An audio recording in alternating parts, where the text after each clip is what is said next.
Thanks for joining us again on Locked On Jayhawks and part of the Locked On Podcast Network, now the #1 sports podcast network. Okay, KU women's basketball is cooking right now, man. They're off to a 5-0 start, but they just landed a big-time recruit today. I guess depending when you're watching this, Thursday. KU basketball lands Cydnee Bryant. She is a 4-star recruit, 95 rated 4-star in the class of 2026, 33rd ranked player on the 24/7 Sports Composite. She's a 6'4" center, so giving Kansas some much needed size when she'll join the team in a year, and becomes the third commit in the class for KU, the class of 2026, joining Molly Ernst, who is a 89 graded 3-star, so just a notch away from being a 4-star. And then Brooklyn Wren, who is a 4-star, a 6'3" forward. And then, of course, these are stacking recruiting classes. KU just brought in a top 10 national class in the class of 2025, and we've already seen that pay off a little bit with Jalea Davis. Of course, in recent years, players like Reagan Williams and Samaya Nichols have come in and made a big impact as highly recruited players coming in right away as a freshman. And so, Bryant looks to kind of add to that for KU here.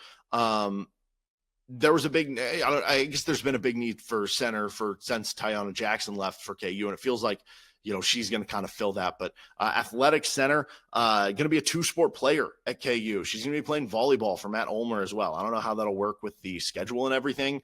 Will she not start playing basketball till January or something? Or I don't know. It's going to be interesting how that works out. But clearly a very good athlete, and she's got great size at 6'4" to be able to play both. So big time commit. And man, what they're doing on the recruiting trail these past 2, 3, 4 years for Brandon Schneider, really, really impressive.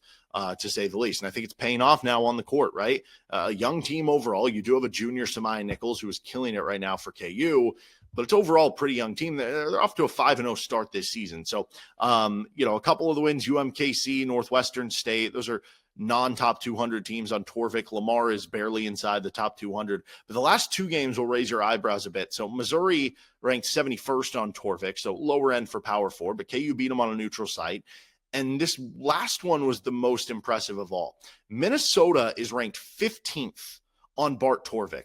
So that's just one site. I don't know the history. Bart Torvik hasn't had a super long track record of having women's basketball on the website. I'm glad they do have it now. So I don't know if maybe it's, not as accurate as the men's stuff, but still. Minnesota basically saying, hey, we beat a top 20 team by 6 points. And on top of it, Jalea Davis, one of your best players who's not even playing in the game. This KU women's basketball team is certainly raising the bar of what maybe the expectations could be for this upcoming season. And then you start to think to 2026, if you can have that good season this year, make it back to the tournament, win a tournament game or 2, right? And then you're really setting up that come 2026, you're going to have a player like Bryant. You're going to have a senior year, Samaya Nichols. All this freshman class that's really talented that came in this year would be sophomores. That could be something special next year. And what Samaya Nichols is doing right now deserves to be talked about, so we're going to talk about it. 20.4 points per game, 6 assists per game. She's shooting 52, 43, 90. That is 52 from the field, 43 from 3, 90 from the free throw line. And then Jalea Davis, who again missed that game.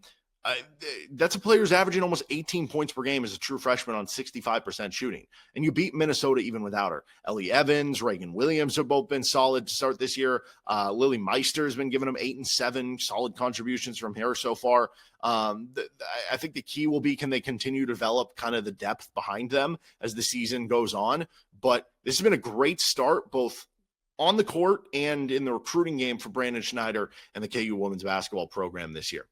All right, that'll do it for this episode of Locked On Jayhawks. You can find our show anywhere you get your podcast, including on our YouTube page where you can like and subscribe to the show. We'll see you next time for another edition of Locked On Jayhawks.